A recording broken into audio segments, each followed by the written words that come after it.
অনেক ধন্যবাদ। বৃষ্টি হচ্ছে, খুব বেশিক্ষণ আপনাদের আটকে রাখবো না। সবাইকে সালাম এবং শুভেচ্ছা জানাচ্ছি। আসসালামু আলাইকুম। জুলাই আগস্টের ঐতিহাসিক অভ্যুত্থান একটা দাবানল ছিল। এই দাবানল তৈরি করার জন্য জনগণকে বারুদের স্তূপ হতে হয়েছে। সেটা কি একদিনে হয়েছে? 36 দিনে হয়েছে? দীর্ঘ বছরের পর বছর লড়াই করে মানুষ ধীরে ধীরে বারুদের স্তূপে পরিণত হয়েছে। বিশেষভাবে 2011 সালে যখন শেখ হাসিনা তত্ত্বাবধায়ক সরকার ব্যবস্থা বাতিল করে দিয়ে পঞ্চদশ সংশোধনী করলো, তখনই পরিষ্কার বোঝা গেছে তারা আসলে একটা ফ্যাসিবাদী শাসন কায়েম করতে চায়, একটা কর্তৃত্ববাদী স্বৈরাচারী শাসন কায়েম করতে চায়। তাদের যে বাসনা নিজেদের শাসনকে চিরস্থায়ী বন্দোবস্তে পরিণত করা, সেই বাসনাকে সাহায্য করেছে কে? আমাদের দেশের সাংবিধানিক স্বৈরতান্ত্রিক ক্ষমতা কাঠামো। এই কথা আমরা আমাদের গণসংহতির জন্ম লগ্ন থেকে বলে আসছি। বাংলাদেশে অনেক রাজনৈতিক দল নেতৃত্ব তখনও পর্যন্ত এটা মানতে নারাজ ছিলেন। তারা ভেবেছেন আমাদের এই সংবিধান একটা মহান সংবিধান, সেই কথাই তারা প্রচার করেছেন। আমরা বলেছি এই সংবিধান মহান মুক্তিযুদ্ধের উপর দাঁড়িয়ে হয়েছে, কিন্তু মুক্তিযুদ্ধের যে আকাঙ্ক্ষা ছিল সাম্য, মানবিক মর্যাদা, সামাজিক সুবিচার প্রতিষ্ঠা করা, তার জন্য গণতন্ত্র প্রতিষ্ঠা করা, সেই আকাঙ্ক্ষা সংবিধানে প্রতিফলিত হয় নাই বলে সমস্ত ক্ষমতা একজন ব্যক্তির হাতে কেন্দ্রীভূত করা হয়েছে। যিনি প্রধানমন্ত্রী হন তার হাতে সব ক্ষমতা, আর তিনি পুরো রাষ্ট্রটা পকেটে ঢুকিয়ে জনগণের উপর স্টিমরোলার চালিয়েছেন। এটাই কি আমাদের অভিজ্ঞতা ছিল না? এটাই কি 72 সাল থেকে এই দেশের অভিজ্ঞতা হয়নি? এরা কেবল স্টিমরোলার চালিয়েছে তা নয়, সব অধিকার কেড়ে নিয়েছিল, এমনকি ভোটের অধিকারটাও কেড়ে নিয়েছে। এই জন্য তত্ত্বাবধায়ক ব্যবস্থা এসেছিল, কিন্তু তত্ত্বাবধায়ক ব্যবস্থা টেকে নাই। আর টেকে নাই বলে আমরা দেখেছি কিভাবে তত্ত্বাবধায়ক ব্যবস্থা গিলে খাওয়ার চেষ্টা হয়। শেখ হাসিনা এর বিরুদ্ধেই কথা বলেছেন, কিন্তু 8 সালে ক্ষমতায় এসে পুরনো এই যে গিলে খাওয়ার যে চেষ্টা, সেইটাকে তিনি পূর্ণ রূপ দিতে চেয়েছেন। 11 সালে ত্রয়োদশ সংশোধনী বাতিল, তত্ত্বাবধায়ক ব্যবস্থা বাতিল, সেইটাকে প্রকাশ করে তুলল। অর্থাৎ এই যে জমিদারি, এই দেশের এই জমিদারি তারা চালাবেন, এটা তাদের বাপ দাদার সম্পত্তি। বাংলাদেশের মানুষ 11 সাল থেকে লড়াই করেছে, একেবারে সরাসরি এই ফ্যাসিবাদী প্রবণতা, এই কর্তৃত্ববাদ, স্বৈরতন্ত্র কায়েমের চেষ্টার বিরুদ্ধে। আমরা আমাদের দিক থেকে পরিষ্কার বলেছি শাসককে বিদায় করতে হবে। এই বিদায় আমরা আগেও করেছি, কিন্তু আগে যেটা পারিনি, শাসকের সাথে সাথে শাসন ব্যবস্থা তার বদল করা, ফ্যাসিবাদীর সাথে সাথে ফ্যাসিবাদী ব্যবস্থা তাকে বিদায় করা, এইবার সেইটা হবে আমাদের সংগ্রাম। আমরা 11 সাল থেকে বলেছি বাংলাদেশে সংবিধানের গণতান্ত্রিকীকরণ, অর্থাৎ একটা গণতান্ত্রিক সংবিধান প্রতিষ্ঠা না করে এই ফ্যাসিবাদী শাসন থেকে, এই স্বৈরাচার থেকে, এই কর্তৃত্ববাদ থেকে আমরা মুক্তি পাবো না। আমরা দেখলাম 14 সালে একটা তামাশার নির্বাচন, এবং তারপরে আমরা এই কথা আরো জোরের সাথে বলেছি, এখন বাংলাদেশ একটা ফ্যাসিবাদী শাসনের দিকে অগ্রসর হচ্ছে।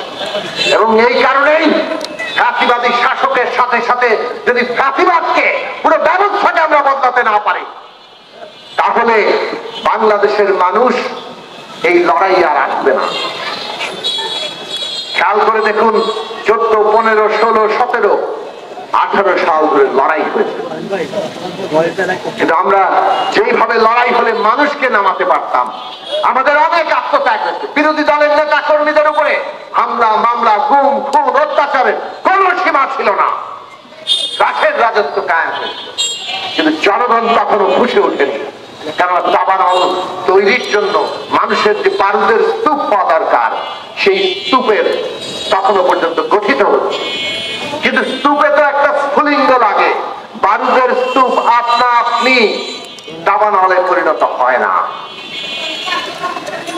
স্ফুলিঙ্গটা আসে যখন মানুষের মধ্যে স্বপ্ন তৈরি হয়।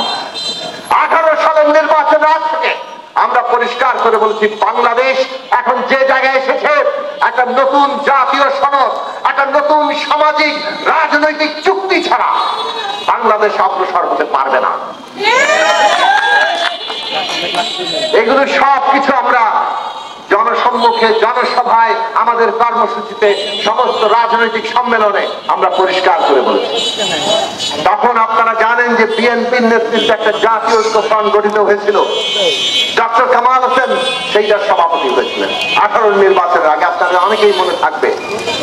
সেই কনভেনশনে আমরা বলেছি একটা নতুন সামাজিক রাজনৈতিক চুক্তি লাগবে এই দেশের জনগণের মধ্যে।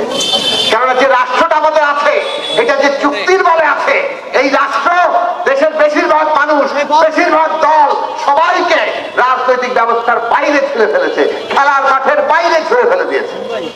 ওই যে আওয়ামী লীগের লোকেরা বলতো না, খেলা হবে খেলা হবে, ওনারা একা একাই খেলতে পারেন, মাঠে ওনারা একা খেলেন, তারপরেও গোলটা ঠিক মতো নিতে পারেন না, গোল পোস্টে বল রেখে হামাগুড়ি দিয়ে ওনারা খেলে দেন। দেখলাম তো আমরা 24 সালের নির্বাচনে আমি করে ফাঁকা মাঠেও ঠিক মতো নিজেরা গোল দিতে পারে না। 18 নির্বাচনের আগে আমরা এই কথা পরিষ্কার বলেছিলাম, বিদ্যমান বহাল যে রাষ্ট্র, এর যে চুক্তি, এতে জনগণকে আর ঐক্যবদ্ধ রাখতে পারছে না রাষ্ট্র। রাষ্ট্রের কাজ হচ্ছে জনগণকে ঐক্যবদ্ধ রাখা।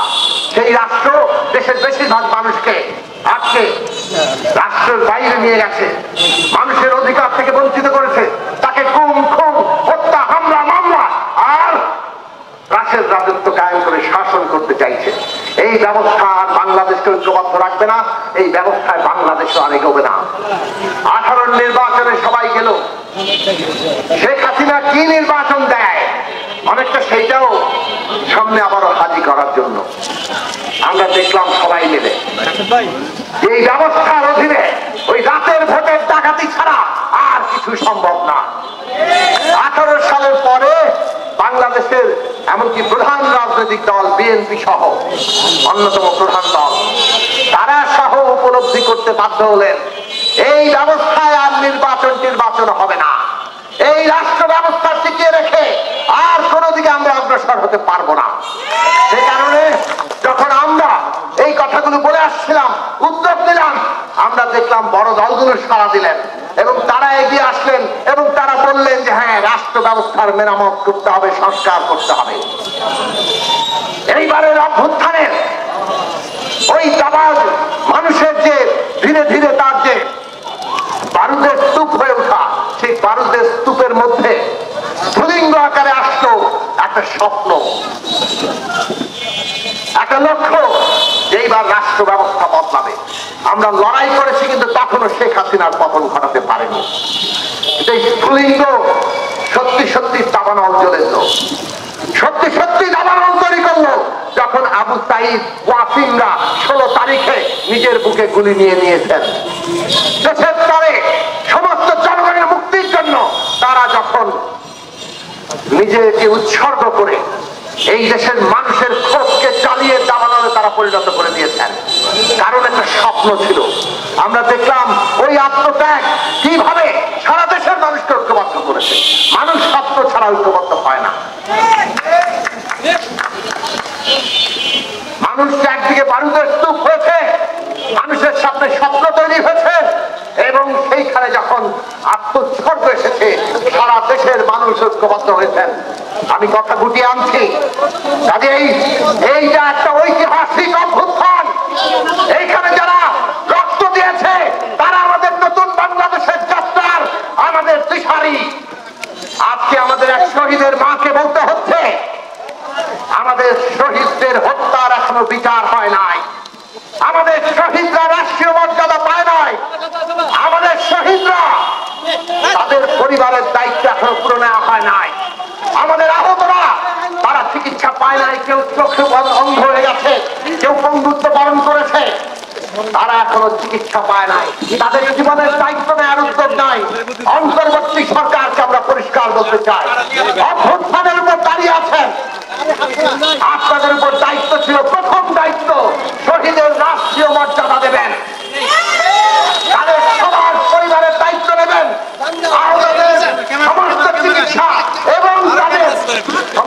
জীবনের দায়িত্ব নেবেন। এটা কোনো দয়া করুণা নয়। এই রাষ্ট্র নতুন পথে চলবে কিনা এটা হচ্ছে তারই নমুনা, তারই স্বীকৃতি। এই রাষ্ট্রই বাংলাদেশ, মানুষের স্বপ্ন, তার ইচ্ছা, তার অভিপ্রায় অনুযায়ী এই দেশ চলবে কিনা সেইটা প্রমাণিত হবে যখন শহীদ এই দেশে মর্যাদা পাবে, রাষ্ট্রীয় মর্যাদায়। আজকে সরকারের প্রতিটি জেলায় এসে সমস্ত শহীদ পরিবারকে নিয়ে তাদের রাষ্ট্রীয় স্বীকৃতি দেওয়া, জনগণকে ঐক্যবদ্ধ করা, তাদের যে ইচ্ছা স্বপ্ন অভ্যুত্থানে তৈরি হয়েছে তাকে ধারণ করা, তাকে আরো এগিয়ে নিয়ে যাওয়া। আমরা পরিষ্কার করে বলেছি আমাদের নতুন বন্দোবস্ত আছে। এই বন্দোবস্ত হচ্ছে রাজনৈতিক সাংস্কৃতিক বন্দোবস্ত। লুটপাটের অর্থনীতি, লুটপাট আর দখলদারির অর্থনীতি এইটাকে বহাল রেখে বিভাজনের সংস্কৃতি, মানুষকে ভাগ করো এই সংস্কৃতি বজায় রেখে আজকে আমরা বাংলাদেশের নতুন কোন রাজনৈতিক বন্দোবস্ত তৈরি করতে পারবো না। কারণ এই অর্থনৈতিক বন্দোবস্ত যেটা বহাল আছে এটা হচ্ছে লুটপাট আর দুর্নীতির বন্দোবস্ত। সাংস্কৃতিক বন্দোবস্ত যেটা বহাল আছে ওইটা হচ্ছে বিভাজনের সংস্কৃতি। এই অর্থনৈতিক এবং সাংস্কৃতিক বন্দোবস্ত বদলাতে হবে, তার উপর দাঁড়াবে নতুন বন্দোবস্ত, রাজনৈতিক বন্দোবস্ত। সেইটা হচ্ছে গণতান্ত্রিক বন্দোবস্ত, গণতান্ত্রিক রাজনৈতিক বন্দোবস্ত, গণতান্ত্রিক অর্থনৈতিক ব্যবস্থা, গণতান্ত্রিক সংস্কৃতি ছাড়া টিকতে পারে না। আমাদের হৃদয়, আমাদের আশরাফুল কিংবা আমাদের ফারুক কিংবা এই টাঙ্গাইলের 9 জন শহীদ কিংবা বাংলাদেশে আরো হাজারো শহীদ, আমাদের সংগঠনের ছাত্র সংগঠনের শাকিল, জুলফিকার শাকিল সবাই প্রাণ দিয়েছেন। এই প্রাণকে যদি আমরা মর্যাদা দিতে চাই, আমাদের নিজেদের ভবিষ্যৎ যদি আমরা তৈরি করতে চাই, শহীদের রক্তের ঋণ বুকে রেখে আমাদেরকে নতুন রাজনৈতিক, অর্থনৈতিক, সাংস্কৃতিক বন্দোবস্ত তৈরি করতে হবে। এইটা করতে গেলে জনমানুষের রাজনৈতিক দল দরকার, যারা জনমানুষের স্বার্থ রক্ষা করবে, শ্রমিকের স্বার্থ, কৃষকের স্বার্থ, শ্রমজীবী মেহনতি কর্মচারীর স্বার্থ, নারীর স্বার্থ, সমস্ত নিপীড়িত জাতি ধর্মের মানুষ তাদের স্বার্থ। আজকে সেই স্বার্থ রক্ষা না করে, দেশের সংখ্যাগরিষ্ঠ মানুষের স্বার্থ না দেখে বাংলাদেশের উন্নতি সম্ভব না, বাংলাদেশে কোনো গণতন্ত্র প্রতিষ্ঠা সম্ভব না। আমরা অনেকেই দেখি গণতন্ত্রের কথা বলেন, দেশের উন্নতির কথা বলেন, কিন্তু তাদের গণতন্ত্র আর দেশের উন্নতির মধ্যে আমাদের শ্রমিক নাই, আমাদের কৃষক নাই, আমাদের নারী নাই, নিপীড়িত জাতি নাই, নিপীড়িত ধর্মীয় জনগোষ্ঠী নাই, আমাদের ছাত্র যুব তরুণ তাদের যে স্বার্থ সেই স্বার্থ নাই। ছাত্র যুব তরুণরা তারা বাংলাদেশকে গড়ে তুলবে, তাদের উপরে আমরা ভরসা রাখতে চাই। আগামী দিনে এই তরুণদেরকে কাজে লাগাতে হলে আমাদের শিক্ষায়, স্বাস্থ্যে, আমাদের সমস্ত কর্মসংস্থান তৈরিতে যে নতুন নীতি দরকার, সেই নীতি তৈরি করতে হলে জনগণের পক্ষে জনমানুষের রাজনৈতিক শক্তির বিকাশ দরকার। আমরা গণসংহতি আন্দোলন, আমরা সেই লড়াই করে গেছি, প্রতিষ্ঠাকাল থেকে আজও লড়াই করছি, ভবিষ্যতেও লড়াই করবো। আমাদের এখানে নরুন নেতৃত্ব আছেন, এই যে ফাতেমা রহমান সিদ্দিকী, এরা যখন রাস্তায় দাঁড়িয়েছে পুলিশের গুলি কিংবা ওই শাসক নাস্তানদের তাদের সমস্ত জাতক উপেক্ষা করে এই টাঙ্গাইল শহরে তারা সংগ্রাম করে তুলেছে, এবং সেই সংগ্রামকে যদি আমরা এগিয়ে নিতে চাই, আমাদের এই নেতৃত্বকে আরো এগিয়ে নিয়ে যেতে হবে, তাদের সাথে অভিজ্ঞতা যুক্ত হবে। আমাদের এই টাঙ্গাইলে আমাদের কেন্দ্রীয় কমিটির সদস্য আলী দেওয়ান আছে, আমাদের নেতা লাদু আছে, আমাদের নেতা ছাত্র থেকে সাধারণ সম্পাদক আছে, আমাদের ছাত্র ফেডারেশনের বর্তমান নেতৃত্ব আছে, নারী পুরুষ, এবং আমাদের এখানে মেয়েরা যে নেতৃত্বের জায়গা দেখিয়েছে সেইটা নতুন করে টাঙ্গাইলবাসীকে ঐক্যবদ্ধ করবে। জনগণের প্রতি আমরা আহ্বান জানাই, দেশকে যদি বদলাতে হয় আমাদের জনগণের চিন্তা ভাবনা, আমাদের চোখটা বদলাতে হবে। আমরা যদি পুরনো বন্দোবস্তের না রাখতে চাই তাহলে আমাদের পুরনো ধ্যান ধারণাও কিছুটা বদলাতে হবে। বাংলাদেশে এই চুরি, দুর্নীতি, এই লুটপাট, খুন, খুন, খুন, খুন, হত্যা টাকা এইগুলোতে শেখ হাসিনা চিরস্থায়ী করতে চেয়েছে। জনগণের ঐক্য এইগুলোকে পরিষ্কার করে দিয়েছে। কাজেই এইটা মনে রাখবেন, জনগণ যদি ঐক্যবদ্ধ হয় তাহলে কোনোভাবেই এই লুটপাট দুর্নীতি আর এই গুম খুন অত্যাচার মানুষকে হত্যা করে ক্ষমতা গদি টিকিয়ে রাখা এইগুলো টিকতে পারবে না। যারা মনে করেন এগুলোই চিরস্থায়ী, এইগুলোর বাইরে কিছু চলবে না, তাদেরকে আমরা বলতে চাই ইতিহাস আগে দেখিয়েছি, এখন এই ৪৪ দিকে তাকান। ভবিষ্যতে আর কেউ যদি গুম খুন করে আর লুটপাট করে অত্যাচার করে ক্ষমতা টিকিয়ে রাখতে চান, শেখ হাসিনার দিকে তাকান। পরিণতি কি হয় সেটা শেখ হাসিনার দিকে তাকাতে হবে। আমরা জনগণের প্রতি আহ্বান জানাই, জনগণের ঐক্যবদ্ধ শক্তি ছাড়া জনগণের অধিকার মর্যাদা, জনগণের গণতন্ত্র, বৈষম্যহীন বাংলাদেশ, অন্তর্ভুক্তিমূলক বাংলাদেশ, সর্বোপরি জনগণের বাংলাদেশ, এইটা রক্ষা করা যাবে না। কাজে জনগণের নিজস্ব রাজনৈতিক শক্তি দরকার।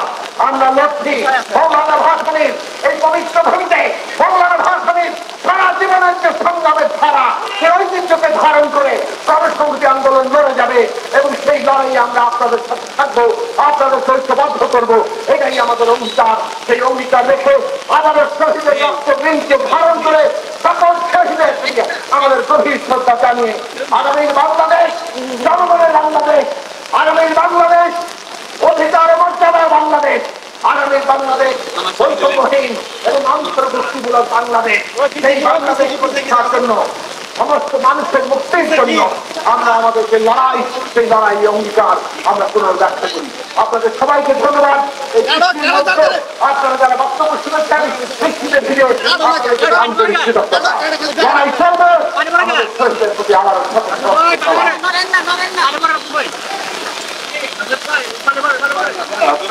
ধন্যবাদ।